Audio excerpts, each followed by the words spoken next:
Okay. Uh, Good morning, everybody. I'm going to call the public hearing to order for this, but I'm then going to recess for 15 minutes as we have people stuck in traffic right now to give people an opportunity to get here. So we're going to recess for 15 minutes. Thank you, Madam Chair.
What is there the highest probability of?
Good morning, everybody.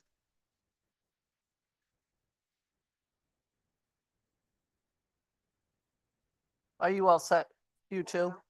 Thank you. Just wondering. We're gonna reconvene the meeting for the resolution proposing an approval of a collective bargaining agreement between Charter Oak State College and the Congress of Connecticut Community Colleges, SEIU Local 1973. And for people's information, this is an accretion into a current bargaining unit from a group of people at Charter Oak. So we are going to start our public hearing. Sorry, Yeah. sorry, Madam Chair. For the general public who are watching, can you explain what that means, an accretion into it? Just give a little bit of background. Members are being added into a current bargaining unit. Okay, so they're not in this bargaining unit right now, and they're asking to be included into the bargaining unit. Correct. Okay, so thank you. I just, About that's one of those 250 words people. that I think, Accretion. yeah, we understand it up here, but necessarily other people might not understand it. Like, what exactly does that mean? So right now we have Ed Klinowski, the president of Charter Oak State College, Michael Moriarty, vice president for administration and chief financial officer, Serena Julian, human resources. We also have Seth Freeman from the Four Cs, and Ruth McDonald will do with the Charter Oak people first and then the Four Cs people. Mr. President Kolonowski, how are you? And Very I don't good. know if I'm And saying your name right, you so. are, and I want to apologize for being late. The highway didn't cooperate. You know, I happen to like to see all the construction that's going on. I don't know if it was a construction or an accident. This was not that. So, but the floor is yours if you want to just sort of tell us the process you went through and where we stand on this contract. Thank you. I have some very brief remarks, and then Mike Moriarty, my CFO, will give you some detail.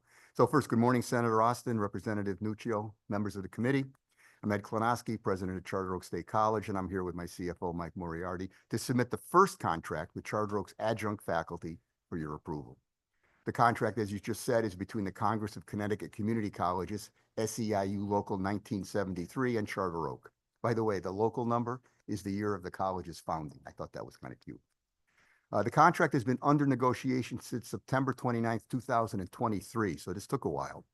And as CFO Moriarty will detail, we believe this contract is fair to the bargaining unit and it protects Charter Oak's business model. We work to be sure that governance not become part of the contract, and we maintain the ability of the college to scale. In other words, to grow dramatically. We were sensitive to the fact that our adjuncts have not received a raise in 12 years, and we also work to raise the pay for our smaller classes. That compromise is affordable by the college, and there's nothing in the agreement that constrains our ability to maintain our business processes or support the board's effort to scale us. CFO Moriarty will present the details, and then we'll be happy to take questions. Thank you. Floor is yours, sir. Good morning. I have about 3 minutes worth of testimony. So good morning, distinguished members of the Appropriations Committee. For those who I haven't had the pleasure of meeting, my name is Michael Moriarty. I'm the Chief Financial Officer of Charter Oak State College. Just want to begin by emphasizing how seriously I take the stewardship of both taxpayer and student tuition dollars. In this role, fiscal transparency and accountability are central to earning and maintaining your trust in us as public servants. Today, I respectfully urge you for the approval of the new collective bargaining agreement with our adjunct faculty. This contract represents not only a fair agreement with the educators who serve our students, but also a balanced and sustainable financial commitment within the constraints of our budget. Charter Oak is a fully online college serving predominantly adult learners, many of whom are balancing education with full-time work and family obligations. Our adjunct faculty play a vital role by delivering pre-built online curriculum with consistency and quality throughout the year. The key provisions of this contract include an approximate 7% compensation increase for our teaching faculty, one-time payments for new faculty orientation, the establishment of a professional development fund, and minor adjustments to the compensation structures for non-teaching work, such as specialty projects or student appeal committees. This agreement covers only a single annual fiscal period, which would be retroactive to July 1st, 2024 and end on June 30th of this year. This single year agreement brings this newly formed bargaining unit into alignment with the existing renewal cycle of the other unions across the CSCU system. While this means successor negotiations will begin almost immediately, synchronizing this timeline has benefits for both parties. The estimated cost increase of this contract is just over $300,000 a year for the college, or 9% of our total teaching faculty spend. This amount has already been included in both our short and long-term budget projections. Importantly, this investment does not compromise the financial metrics that would concern our accrediting body as well.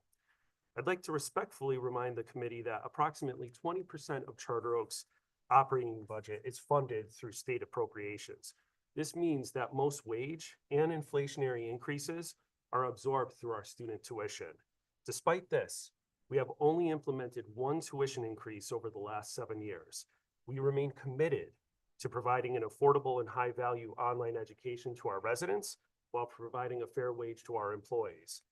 So in closing, I ask for your support in ratifying this contract as a fair and prudent agreement that recognizes our adjuncts' value without compromising our fiscal integrity. Thank you for your time, your oversight, and your partnership in helping Charter Oak remain a strong and accountable institution for our state. Thank you very much. So I just want to go over a couple of numbers with you. The number of adjunct faculty that are included in this are around 250, is that correct? Correct. And this would cover just this fiscal year to bring you into the fiscal year that we're currently in right now. And then you would go into the regular contract negotiations with 4Cs. Correct. Yep. And this is a wage increase for both undergraduate and graduate faculty. It is all teaching faculty who are teaching more than 2 credits per year. More than 2 classes or 2 credits? 2 credits. Okay. And Effectively all of our teaching faculty. That's a teaching lab. and if someone was doing an assignment provided by the provost, they would see a 10% wage increase from, which is $40 to $44. Correct. The provost, the way Charter Oak operates, there's a lot of a la carte projects that occur in online curriculum. And so what we wanted to do was standardize the pay for those projects, just put them all under one umbrella wage that then in future periods could be negotiated. And that would be the wage that you referenced. Okay. And let me see if anybody has any comments or questions. Representative Nuccio. Thank you, Madam Chair. So where are you guys currently? So we're bringing you into basically CVAC, I would assume, right? With the community, under the Board of Regents. So where is your union currently? This is a brand new union contract, first ever. So Okay. there isn't a precedent to this. And is it typical to have adjunct union contracts? Yes, they are in the CT State, for example. This same bargaining unit represents the adjuncts at the University of Hartford, for example. Yes, Okay, well, but University of Hartford's a private institution. Correct. Right, so I mean, in the public education realm. yeah, is this CT typical? State's adjuncts are unionized. It's for CT. All right, so this is a union that already exists under the CT States, but you are now joining that. Yes, union. and so they'll have their own bargaining unit, number is 1973. So it's a subset of a union that already exists. Yes. Okay, But it's, you wouldn't be a union member yourself, right? You're No, the administration of the it's facility. only the instructional faculty that are part. We have another union at Charter Oak, an AFSCME unit that covers our administrative staff. And then we have exempts and managerial folks who are in no union. So this will be our second bargaining unit at the college. Thank you. okay. So back to what I was saying then. So it's not new. This is something that we already have under the Connecticut public school, public college, university setting. It would just be a matter of taking your adjuncts and bringing them in. Am I wrong? It's the 4Cs are already affiliated with the CT State, but this is a new collective bargaining agreement. So there's always going to be a separate provisioned collective bargaining agreement for the Charter Oak adjunct faculty. Although there's an affiliation, much like other groups such as AFSCME, they have many local chapters across the US. So because the adjuncts are not union, there was a union that decided to try to organize them and do the work of organization, and that was the 4Cs. And that's why this is a subset of the 4Cs writ large. Okay. I And think they're a that's subset of CIEU, writ even larger. right. Okay. All right. Thank you very much. You're welcome. Representative Haddad. Thank you. And thank you very much for being here, President Klonowski. You're welcome. I wanted to ask just two questions. One around the pay schedule. The pay schedule, you said that there's, I think, what looks like 6.5% or so increase for teaching an undergraduate course. And it is per credit per student. We pay per student taught. Yes, sir. Right. And that's my first question. Is that relatively common in higher education? I haven't No. come across another institution. They exist, but it's not the norm. The norm is to pay for a cohort. So you pay for Right. 20 or 25 students regardless of how many are in the class. The disadvantage of that is that it's more expensive. And B, you can't afford to run small classes. Right. Charter Oak's model allows for small classes. So my faculty fight to teach the largest classes because the compensation's better. Now, what we had to do in this contract, to be fair to them, was we were underpaying those smaller classes. Now, we didn't want to cancel them. We like running them. Our students graduate on time because we canceled nothing. So we raised the compensation for classes, what, 5 and under, was it? 4 and under. 4 and under, as well as raising all the compensation because in their defense, they hadn't gotten a raise in 12 years. And that I think entitled them to a little more than what the CPAC number was for everybody else in the previous year. Sure. Yeah, that was one of my subsequent questions. Was the last time we adjusted the pay schedule for this class was 12 years ago. 12 years ago. Okay. And so what is the average class size? The average class size is about 13 students. Right. And we've always modeled ourselves on not canceling low enrolled classes. So a class with only 1 or 2 students is a completely different independent study experience. And that's where we rely on our provost and our academic community to really assess on-time graduation versus the academic experience. Many of our students, our average age student is about 37 years old, and they're juggling many priorities, not just college. I'm doing some math in my head, and so forgive me if I'm wrong, but if the average class size is 13 students and you pay $82 a credit for a 3-credit course, your adjunct is making somewhere around $3,200. Yeah, it's $230 a head. Uh-huh. So times 10 heads would be 2330, and you're adding, I can't do the math on it. Yeah, I had calculated for 16. I could write a and I poem tried about to it, but I back don't- into it. And how does that compare to what an adjunct faculty would make? I don't know if you know what adjunct faculty member would make for teaching that same course at the community college level. It's one of the things that we looked at is it's difficult to benchmark because the responsibilities are different. And so, for instance, at Charter Oak, the curriculum itself is not developed by the teaching faculty. There is a separate pay schedule for the development of the course and the refresher of the course. Whereas at other schools, that faculty member is being compensated for both the teaching and the development and refresher of those courses. So if you were to compare it, it's going to be lower, but I think you have to look at the responsibilities being asked for it. Our provost could speak a little bit better to it, but we do have a solid understanding of it is not as much work as what would be in the traditional classroom or a traditional online school where the faculty is responsible for the curriculum and the maintenance of that curriculum across the annual period. Right.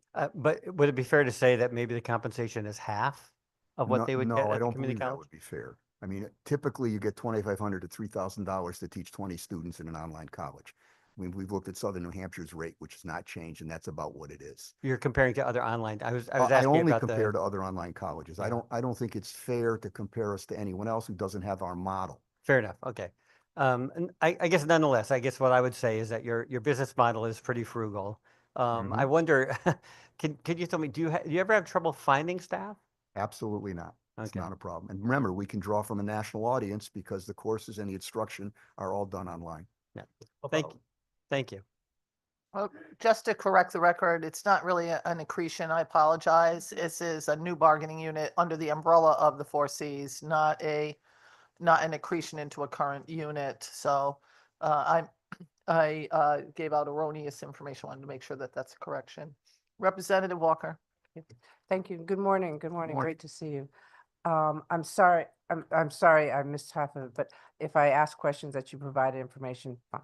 What is your student body population right now? 2,500. 2,500, okay.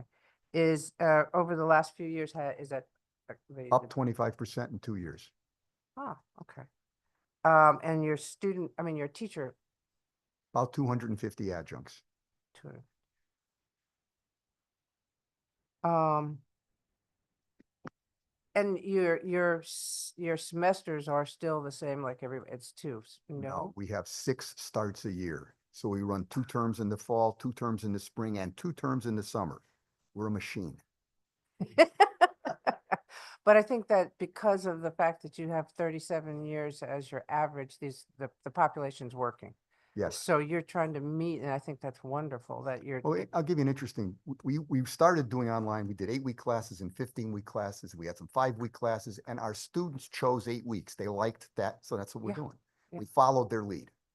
and some of the high schools do blocks like that. Mhm. And we found, I'm an ex-principal, so we found that it was easier especially with adult ed to keep, because they worked and things like that. So this gave a more flexible schedule for them.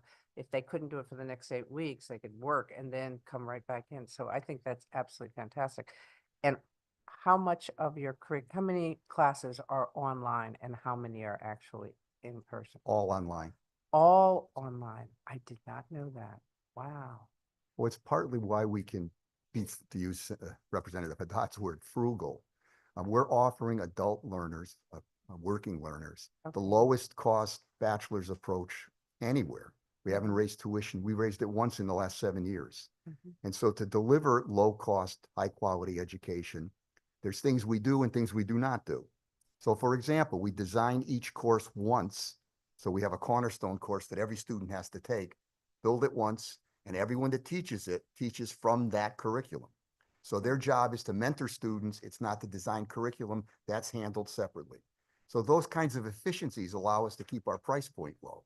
We also don't have labs. We don't have faculty offices. We don't have sports. We don't have dorms. We don't have all of the other accoutrements that go with the coming of age experience, which I enjoyed at UConn 1,000 years ago. Our students don't need to come of age. They are of age. So they're looking for high quality, focused education that's delivered to them in the most flexible way possible. That's fantastic. I like the model. I think Thank you. that fills a gap that we've had for a long time. How many of your students transition to higher levels of education once they graduate? Do you have any I idea? don't have that number off the top of my head, but we run 3 graduate classes that are roughly 50% our own students. So they do go on to law school and graduate school. Many of them come to us and say, I got accepted into grad school, but I didn't finish my bachelor's degree. Can I have it tomorrow? You know, we can't do it that fast, but we provide that fill-in for students who are already focused on the next level. So if I'll get you the number though. We have it. I just don't have it with me. if I start, let's say I have never been to college and I start a program, 2 years is what? No, you got 120 credits to accomplish. Typically, our students arrive with about 70. I call them second chance learners. So they've started somewhere. Maybe they've done military stuff, they transfers, they've done some Ah, testing, Credit for but they've experience. also dropped out or failed out. So they don't come in empty. Most of them do not come in at 0. They come in at roughly 70, and then they're done in 3 years.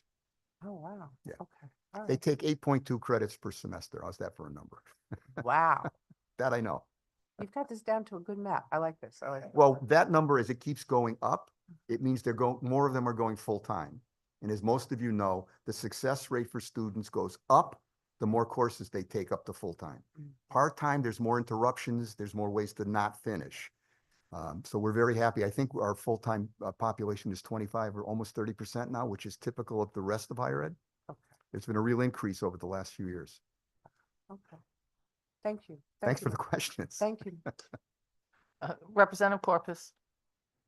Thank you, Madam Chair. Thank you for describing this to us this morning. It's very, very interesting and it sounds very well run. I had a couple of questions about the population covered here. How many hours a week do these adjunct professors work in general for Charter Oak? It varies. So one of the things that we looked at behind the scenes was we actually looked at what universities do across the nation for online. and we assess the time you spend in what I'm going to call the digital classroom in our electronic system, and then presume that there's time spent outside of that system, prepping, grading papers, things like that. We noticed a strong correlation with the number of students in the classroom. And just to bring it into an example, you're teaching a class of 5 and you're grading a class of 5 versus a class of 80. That's significantly different when you're catering to that population. So it's hard for me to give you an exact number, but behind the scenes, when we were assessing pay scales and how long it would take to deliver each class, we looked at every single faculty member and the time that they had spent over the previous year. Do you have full-time faculty at Charter Oak? We do. They're in the AFSCME union because they're program directors. So their job is to run let's take the social work program. So we have 2 full-time people that operate that program, both of whom teach in the program. They would be the equivalent of a department chair in a traditional institution, who are also faculty, but they sit in an administrative role as well. So they teach and administrate. But those folks at Charter Oak, and there's about 10 of them, are in the AFSCME union, not this new bargaining unit for adjuncts, because they're not adjuncts. So those are the only 2 categories of employees. You have the supervisor folks that are in that union, and then this 250, which are the subject of the CBA before us today. The AFSCME union has what, about 70 people in it, Michael? Correct. So it's our registrars, our admissions Okay. people, all of those folks are in and have been for a very long time in their own AFSCME local. Okay, and do the folks that serve as adjunct professors generally teach elsewhere also? Very much so. Okay, There's Because about, Go ahead. No, go ahead. I was going to say about 25% of our faculty teach elsewhere in the state. And then for the remaining faculty, I should say public state service. The other 75% typically works elsewhere as a primary job, and they do this during the night or the evenings or weekends. And it's a great way to diversify the population because they're all coming from different institutions. so you would estimate that about 25% of these faculty are Connecticut residents? And More than that. That's More than that. different. So are working in the Connecticut state system, be Okay. it CSCU, UConn, or potentially another state agency. We haven't looked at residency. I believe a majority are, but I'd have to get back to you. Okay, thank you. And with respect to their benefits, so we're looking at their pay increase. With respect to the population that they're joining, the collective bargaining agreement that they're joining, what is the pay increase that that group has experienced, say, over the last 5 years? And so let's start with that. What is the pay increase? I take the point that these folks have not received a pay increase, but the collective bargaining unit they're joining, what does their pay increase look like over the last, say, 5 years? Before you go any further, they're going to be their own bargaining unit. I misspoke. It's not going to be an accretion. It's going to be their own bargaining unit. So it's their own separate bargaining unit from the within the confines of the 4 Cs. The 4 Cs Okay. will be the umbrella organization, and these will be their own separate. So they won't be equating to another person. But the 4 Cs, just like AFSCME or any of the other, the Teamsters, any of them have different locals. So this will be a separate local with just these people in it. Again, that's my fault. No problem. I apologize. Thank you for that, Madam Chair. So do the other Connecticut community colleges have benefits, have collective bargaining agreements for their adjuncts? Sorry if I missed that. Yes, they do. Okay. And I was going to say my understanding, however, is that those provisions that apply to the adjunct faculty are wrapped also in terms of the full-time faculty as well. I don't believe there's a bifurcation where there's other agreements with solely adjunct unions. okay, so if these folks get their own collective bargaining unit, and I know it's a prediction, but what group do you think they will track with? Will you look for benchmarks in your in the 4 Cs community college faculty at large to try to track their benefits and wage increases, or is this a whole different? This is completely different. I think the scope of work is entirely different, and that's why there is a distinct separate collective bargaining agreement. And I do think it's going to track differently. It's a completely different work environment. It's completely online. And the work being performed, because of the way we slice it at Charter Oak, where there's teaching faculty, there's development faculty, and folks doing the curriculum separately, it doesn't operate similar to any of the other CSU institutions or UConn. Thank you. And what is the outlook for the benefits that these folks will receive? I know they are paid less because they're adjunct. So does this regime contemplate, full, I think it says it in here, but full medical, retirement benefits, additional fringe benefits? Can you talk to us a little bit about how you see that rolling out? Sure. How it operates in the state is once you hit a certain credit load, you become eligible for benefits such as a full-time employee. So state agencies, typically that mark is 20 hours per week, and then you would become eligible, and that's negotiated statewide. The folks, the adjunct faculty at Charter Oak typically teach 1 or 2 classes only, which puts them under that credit load limit. So many times the faculty is not eligible for medical benefits. And we have been comfortable with that because generally these are folks working in addition to their primary job. And so we had negotiated those provisions with the 4 Cs.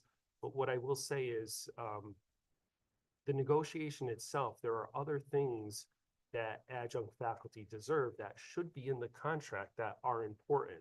So access to professional development funds or tuition waivers or other things that are complementary to other agreements are in this agreement as well. And so although the medical benefits are not, again, that's a state provisioned item.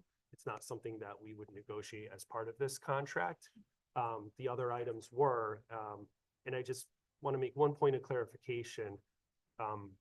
The notion that adjunct faculty are paid less, I think there is a historical, or I should say, I think there is a national issue with that. But one of the things we made sure we paid attention to is how much effort is really going into these classes and making sure people are compensated.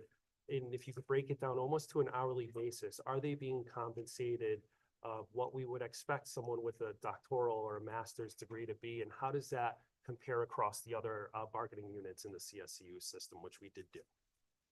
Thank you. And this part of the Office of Fiscal Analysis description of this program, the thing that says fringe benefit impact 21,200, and it says that certain fringe benefit related costs will include Social Security, Medicare, group life, et cetera.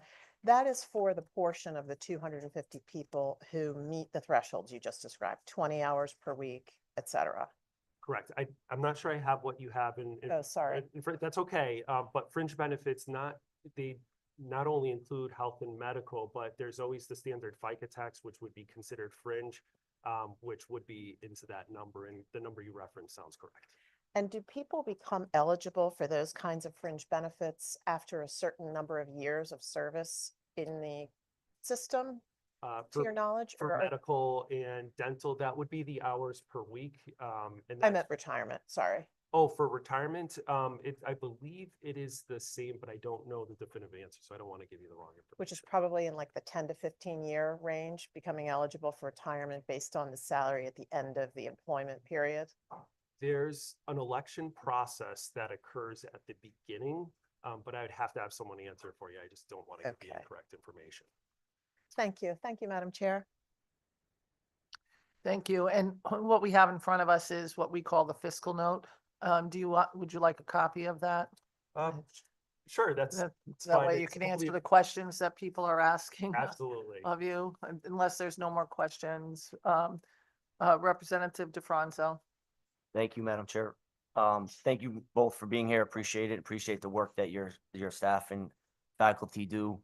Charter Oak happens to be in my district, and It does. it's a tremendous resource for New Britain and for the state as a whole.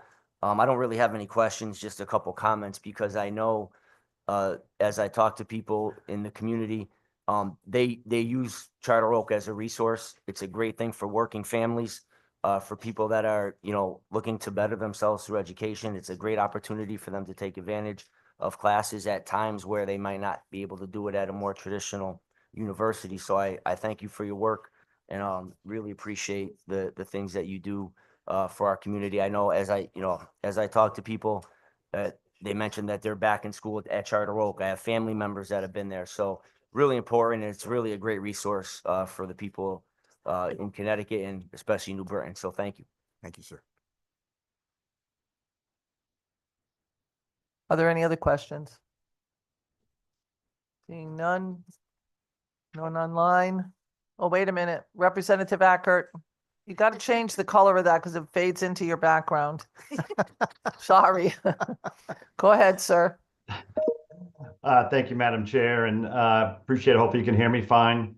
Thank you, President Klanowski and Mr. Moriarty for your time and the information you provided so far. I just have you don't have that fiscal note, I guess, in front of you that we have, but it looks like there's some He structure. has it now.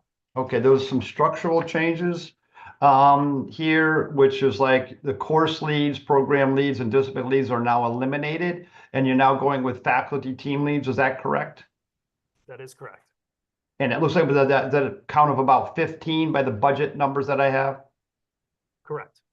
Thank you. And then the faculty orientation, is that something new that you haven't paid? Is it that you actually pay the person coming in to take the orientation? Is that something new? It is not new. It was previously unpaid but not well monitored, and there's going to be much better formalization around it. So our staff back on campus is reworking it and looking at what we also do is it's a $300 one-time payment, and we want to make sure the length of time that it takes is comparable. So the amount of hours you are spending on it, you're getting compensated appropriately. Thank you, Michael. Appreciate that. And then our notes say that the hourly wage approximately is $44 an hour, going up to. Is that correct to your knowledge? That's for special project work. So one of the things I would say that I inherited when I took the reins as the CFO is there was a la carte kind of schedule of wages for our adjunct faculty, and it ranged from tutoring work, appeals processes. There was quite a number of items on there. And over time, we have evolved. And what it's really morphed into is that the provost is going to require additional help from our faculty, whether it be on student affairs, academic governance, things of that nature. And so we're looking to standardize all of those items. So we took the average hourly rate previously, which was about $40 per hour, and the request was to move that up to 44, which we thought was appropriate. And so now that schedule is now standardized and now would be subject to the collective bargaining negotiations in the future as well. Thank you, Michael. I appreciate that. And then probably my last question, and I want to start by thanking you for your opening comments. As somebody that has been in the higher ed committee for well over a decade, and I served as a trustee for the community colleges, where we always continued to think of the pocketbook of first and foremost our student. And you started out with that, saying that you wanted to be one of the best deals for a student in getting their education. I thank you for that comments, and also taking in consideration also that the taxpayer of the state of Connecticut. And I appreciate those comments that you started out with. I hope that these continued bargaining agreements will continue to look at that structure. And because I know that we've had other higher ed institutions that have said, look what you did. You voted for this high package, bargaining agreement, and now that straps our universities. So I appreciate the great work that you do and continue to do, and I'm glad to hear that the percentage of students that taking advantage of Charter Oak is grown, and look forward to that continued success. So thank you for the time. Thank you, Madam Chair. Thank you. Thank you. Are there any other comments or questions? You're all set. You might as well stay in the room though, in case something else comes up. Up next is Seth Freeman, and I have a question for you. Is Seth Freeman here? Okay. Seth, I have Ruth McDonald online. Is she speaking with you or is she speaking separately? Okay, thank you. I just wanted to make sure. I didn't know because I didn't know if you were speaking together. Oh, She can speak separately. It's no problem. You got to push that button on again. That's got to have that red light on it. There you go. The floor is yours, sir. Good morning, Senator Austin, Representative Walker, and members of the Appropriations Committee. My name is Seth Freeman. I serve as president of Congress of Connecticut Community Colleges, 4Cs, SIU Local 1973. We proudly represent full and part-time faculty and staff across Connecticut State College, Community College, part-time faculty at University of Hartford, and as of last year, the dedicated teaching faculty of Charter Oak State College, all of whom are part-time. As we've heard, Charter Oak plays a vital and unique role in Connecticut public higher education. As the state's only fully online public college, Charter Oak provides access to degree programs for non-traditional students, including working adults, veterans, caregivers, and first-generation college students. Many Charter Oak students are juggling full-time jobs and family responsibilities while pursuing degrees to advance their careers and better support their families. The faculty who teach them to teach Charter Oak students are the backbone of that mission. Yet despite their importance, Charter Oak faculty have not received a cost of living adjustment in nearly 15 years. That's more than a decade of rising costs and economic uncertainty without any baseline increase in compensation. This simply isn't acceptable. Charter Oak's pay per student model makes this even more challenging. Instructors are paid based on their course enrollment, not the hours worked or the credits taught. This means income can swing dramatically depending on class size, often without any reflection of the work required to support student learning. The model as it currently exists creates instability and inequity. Our goal is to eliminate this pay per student model and to ensure Charter Oak adjuncts get the equity that they deserve as peer adjunct faculty across CSCU. This contract, however, doesn't radically transform the model, but it does begin to correct an inherent imbalance. It raises the floor, with the most significant pay increases going to those who currently earn the least.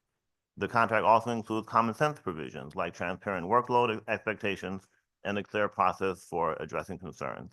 These are basic protections already standard for faculty across the rest of CSCU. Approving this contract is about recognizing that every educator in Connecticut's public colleges, whether in a classroom or online, deserves dignity and a voice on the job. On behalf of the 4Cs and our 3,500 members, we respectfully ask you to vote in favor of this agreement and stand with the faculty, students, and communities who depend on a strong, supported public higher education system. Thank you in advance and happy to answer any questions. Thank you. Are there any comments or questions? Seeing none, you're all set. Up next is Ruth McDonald.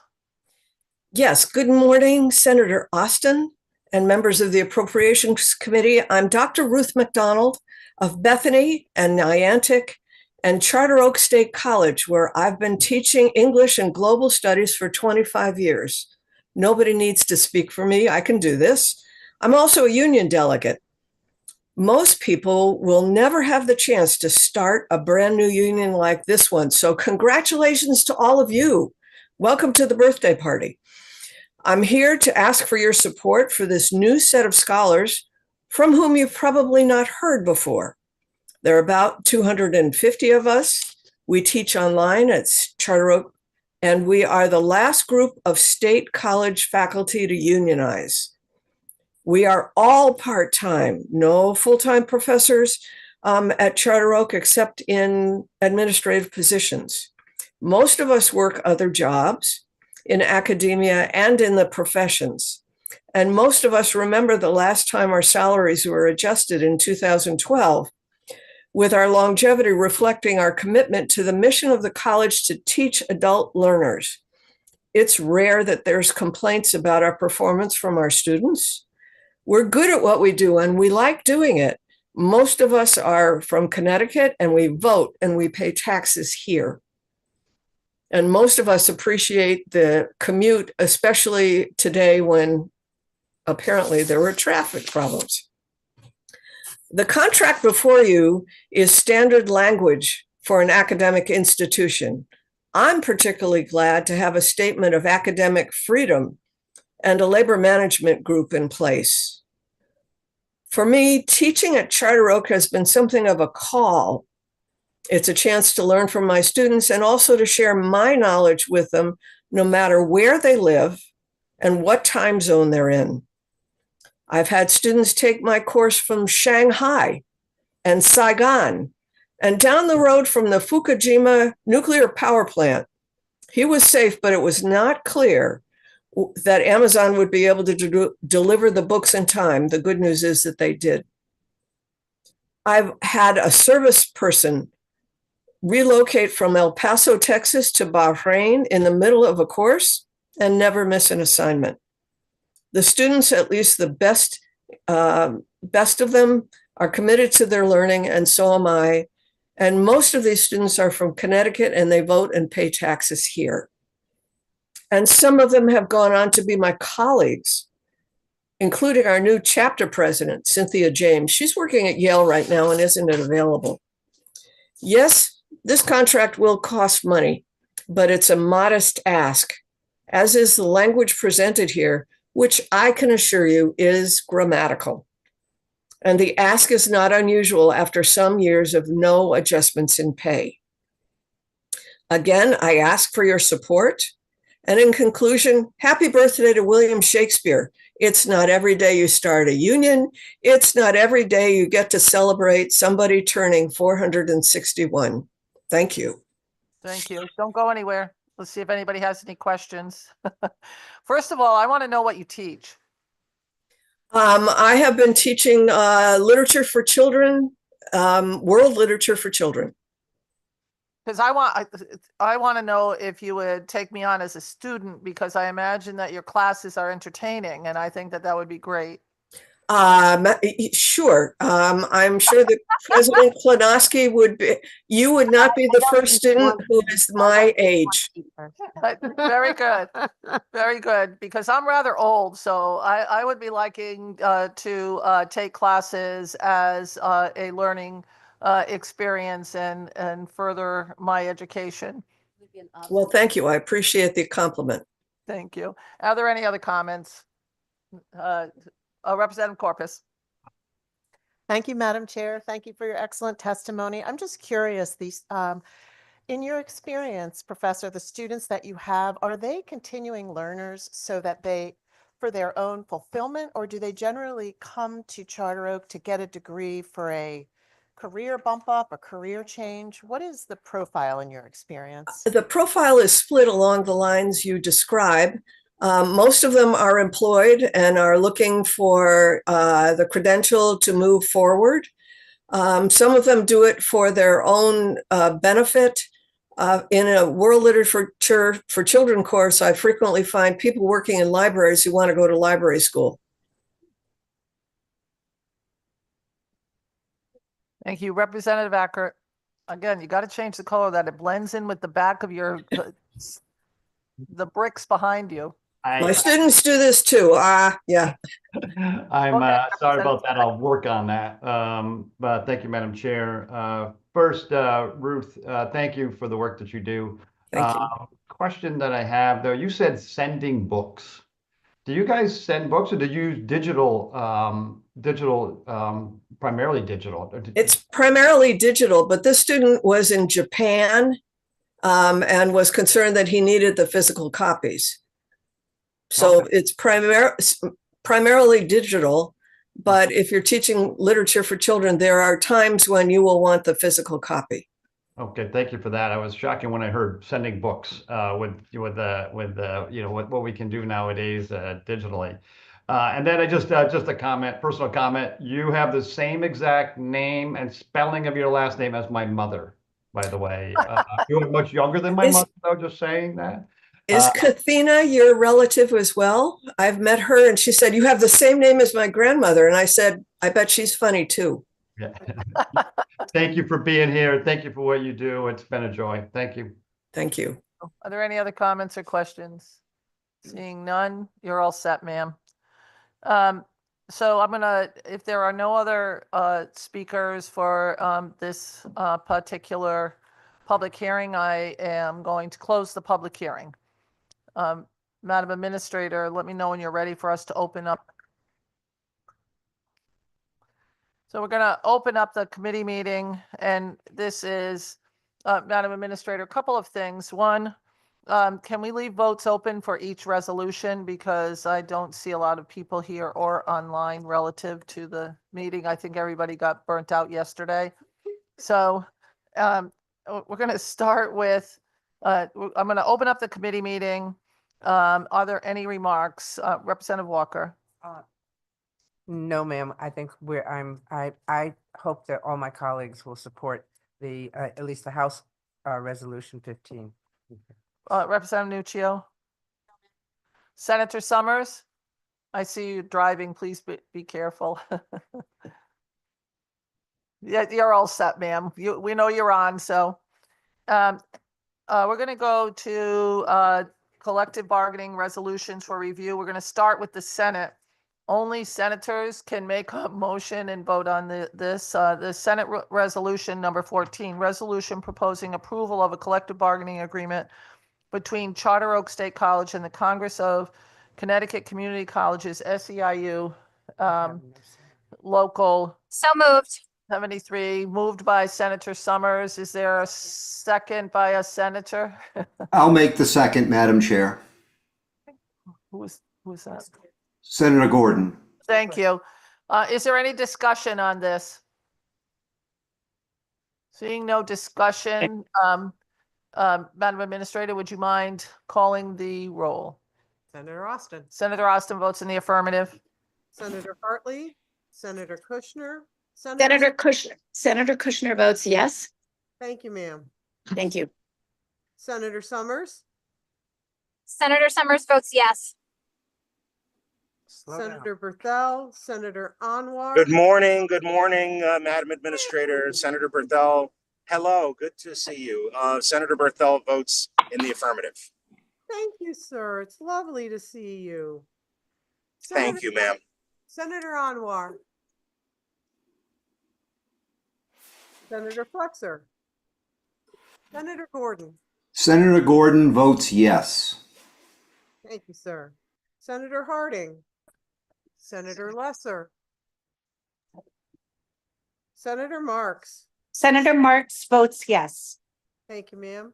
Senator McCrory. And just so you know, Senator Marks just spoke on Senator Kushner's phone. They're in a meeting together. Yes, So thank you. just so Thank you. people know that broadly. Thank you for that clarification, Madam Chair. Senator McCrory. Senator Slapp. Senator Winfield. Senator Slapp votes yes. Thank you, sir. Senator Winfield. Senator Winfield in the affirmative.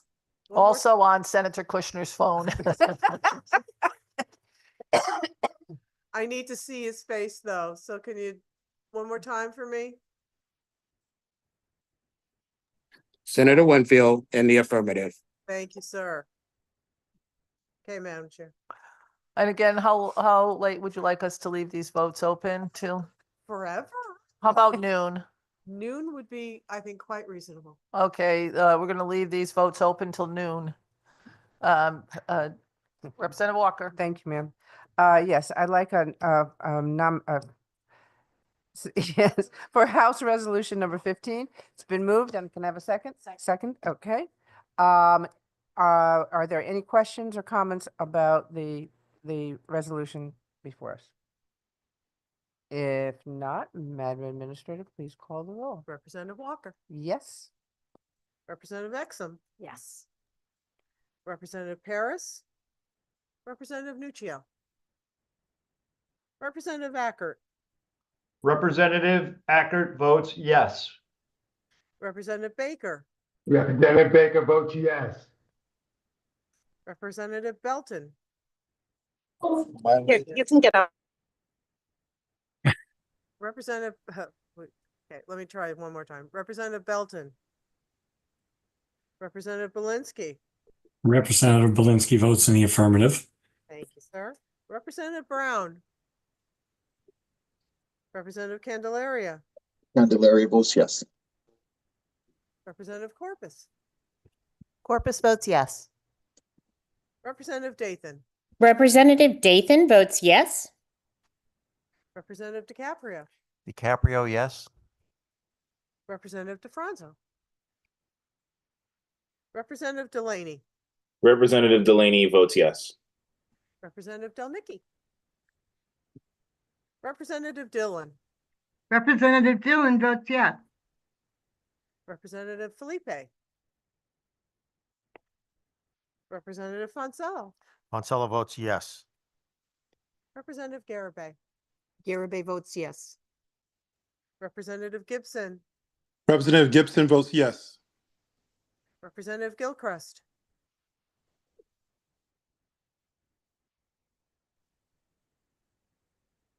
Representative Gonzalez, Representative Gonzalez vote yes. Representative Haddad, Haddad votes yes. Representative Hoxa, Representative Johnson, Representative. Representative Johnson votes yes. Thank Thank- you. Thank you, ma'am. Representative Cavros DeGraw, Cavros DeGraw votes yes. thank you. Representative Kennedy, Kennedy votes yes. Representative Khan, Representative Leeper, Leeper votes yes. Representative Martinez,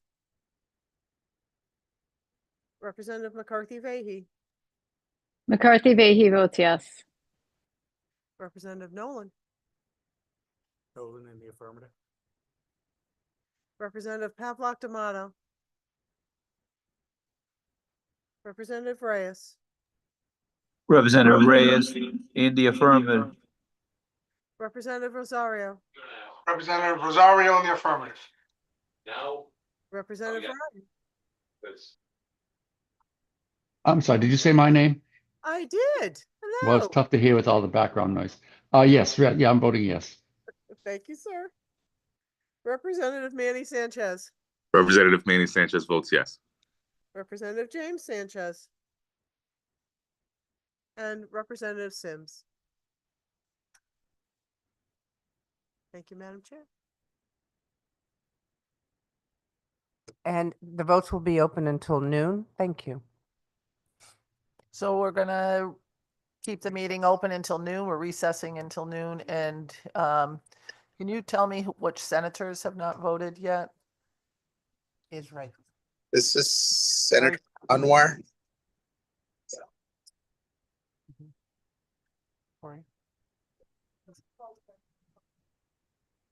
How would you like to vote, sir? This is Senator Anwar. I have to use Senator Mark's login because my login isn't working, but Senator Anwar votes yes. Thank you, sir. Thank you. Sorry about that. Anybody else there? Yes, this is Representative Belton. I'm here. Hi, Representative Belton, how would you like to vote? Yes, Thank you, ma'am. thank you. Which senators are left, ma'am? So, Senator Hartley, McCory. Senator Flexer, Senator Harding, Senator Lesser, and Senator McCrory. Okay. Okay. So, Madam Administrator, can you tell us the next business that will be coming before us tomorrow? Tomorrow is our big JF meeting. We are convening at 10, immediately recessing for caucuses. Off the top of my head, I don't remember who's where, but we'll get that out to folks. Okay, great. And at some point later today, because I'm still working on the packets for tomorrow, some point later today, members will receive not only an annotated agenda, so you'll know what the proposed motions are and the sections for any JFSs that are being amended. And you'll also receive proposed substitutes for those bills that we are going to be JFSing. Thank you for that. And have you yet received the other contract that we intend on talking about, which is the state police reopener? Not. Okay, I'll check on that today. Thank you very much, You're welcome. Madam Administrator. Madam Minister, do you have any idea approximately how many bills we have? for tomorrow? 36. Oh, okay. Okay. We'll start at breakfast and wow. I'm living in bills right now, Madam Chair. Living the dream. Thank you. We are recessed.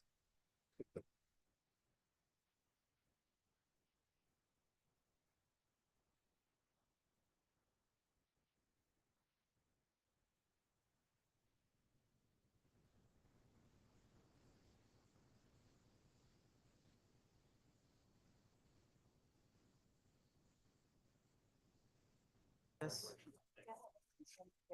Okay.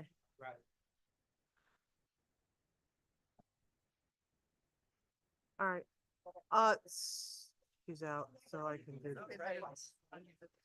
Yeah.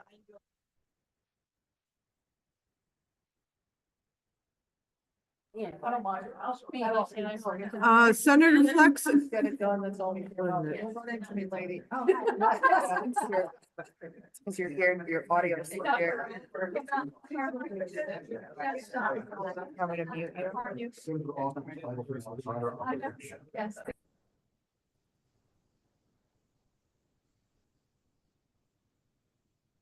This, keep that off. Yeah. Test this. Senator Flexer, Good morning. good morning. Senator Flexer votes yes. I need, there you are. Thank you, ma'am. Thank you. I text. Anyone else on? Thanks, Mike. Good to see you. Video. Representative Gibson, I think you're all set, sir. Okay, thank you. I just want to make sure. I appreciate it. You got it. All right, have a good day. You too. Thank you. You welcome. McCrory, Lesser, and Charlie, yeah. I don't know if Joan will vote, it's a contract. You can often vote on all the contracts. That's that then. We all set. Oh, yep. They're all in a meeting over there.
Hello?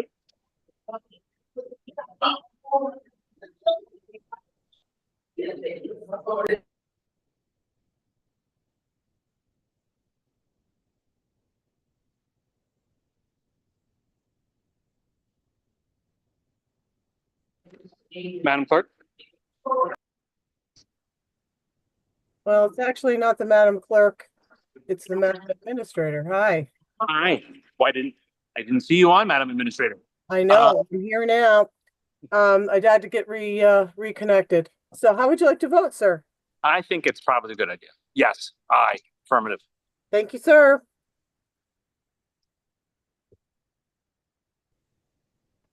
Hello. Hi, Representative Sanchez. How would you like to vote, sir? In the affirmative, Representative James Sanchez votes yes. Thank you, sir. Thank you. Have a beautiful day. Thank you, you too. Bye-bye. Bye-bye. Representative Gilchrist, are you on?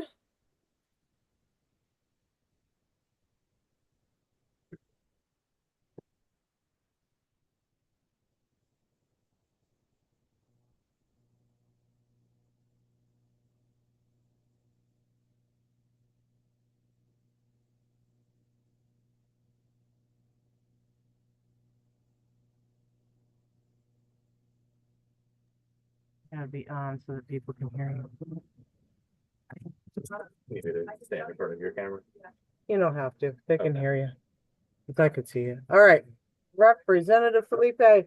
Yes, Thank you, sir. thank you.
Susan.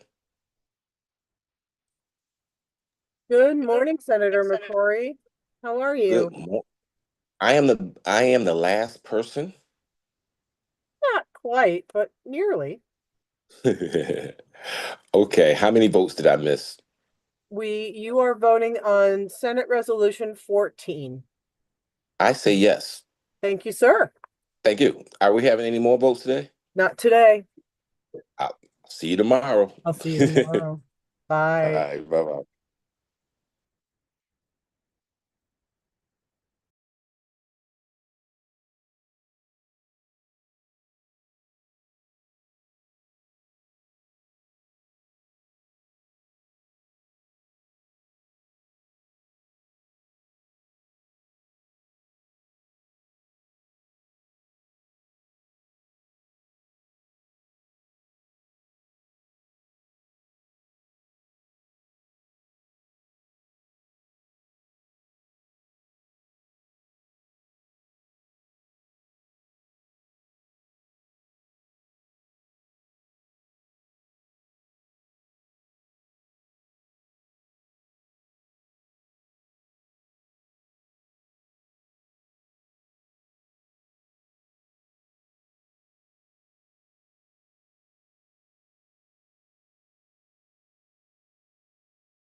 Hello, Madam Clerk. Hi, Representative. Hold on 1 second. Sure, Taylor. I'm coming. Here I am. How you doing, Susan? I'm doing well. How are you doing today? I'm good, thank you. Good. So, I need your vote, please, on House Resolution 15. I'm voting with the chairs. Okay. You got it. It's the, Charter Oak College, contract. Yep, So they voted in the affirmative. awesome. Thank you so much. Is that it? That's it. You're done.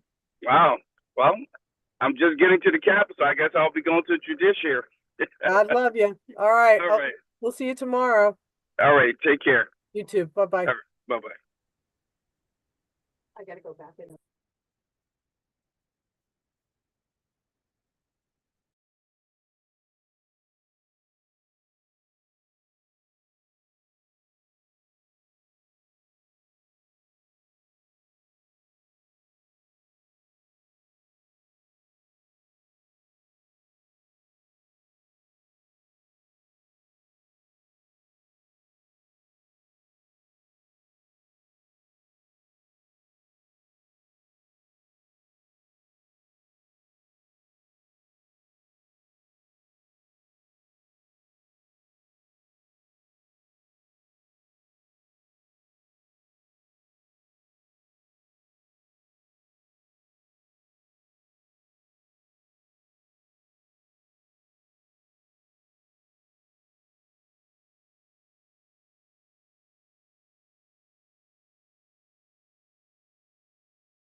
Representative Khan, good morning. Hi, How are you? I'm good. How are you? I'm fine, thank you. So, the House members voted on House Resolution 15, which is the collective bargaining agreement for Charter Oak State College. Okay, I'm voting yes on that. Thank you, ma'am. You're all set? Thank you. Have a good day. You too. Bye. Bye-bye.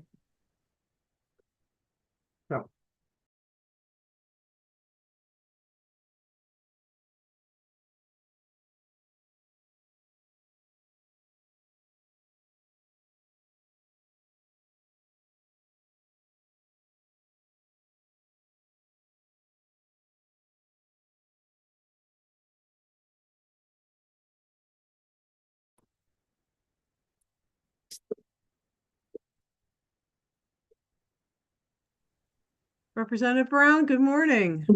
Good morning. How are you? I'm doing well, thank you. How are you? I'm good, thank you. Good. So I'm looking for your vote on House Resolution 15, which is the collective bargaining agreement for Charter Oak. Yes. Thank you, sir. You're all set. Thank you. Have a great Bye-bye. day. You too. Bye-bye. Bye. Martinez texted me and said, on my way.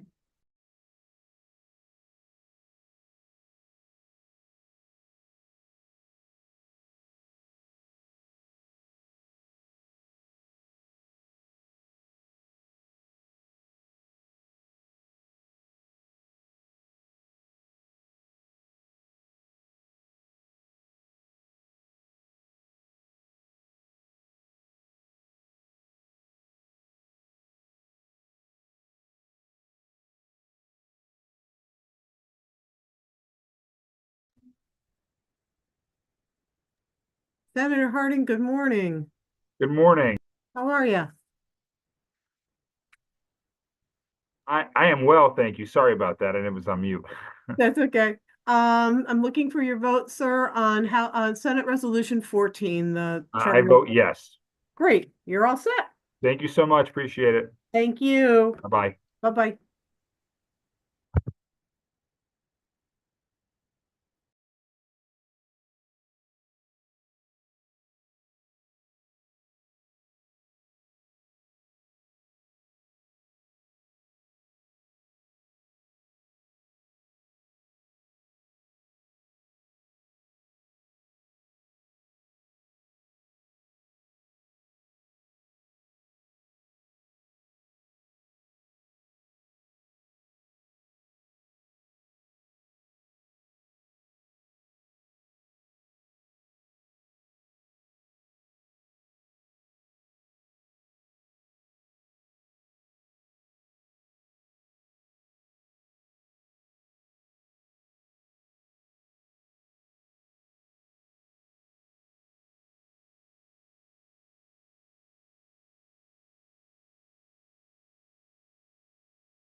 Representative Pavlik Tomato, how are you? Good, how are you? I'm doing fine, thank you. How would you like to vote on House Resolution 15, madam? No. Okie dokie. Thank you. Thank you. See you tomorrow. All right. Bye. Bye. Excuse me.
Senator Hartley, good morning. And how are you, Madam Administrator? Doing really well today. How about you? I'm doing. Good. Okay, so we have what, one? One, yes, And Senate it's- Resolution 14, it's the Charter Oak State College Collective Bargaining Agreement. Yeah, so in the affirmative. Thank you, ma'am. You're all set. Okay, thank you. You're welcome. Okay, See you tomorrow. thanks, Sue. Bye-bye, yeah, again. Okay, be well. Bye. Did Douglas vote?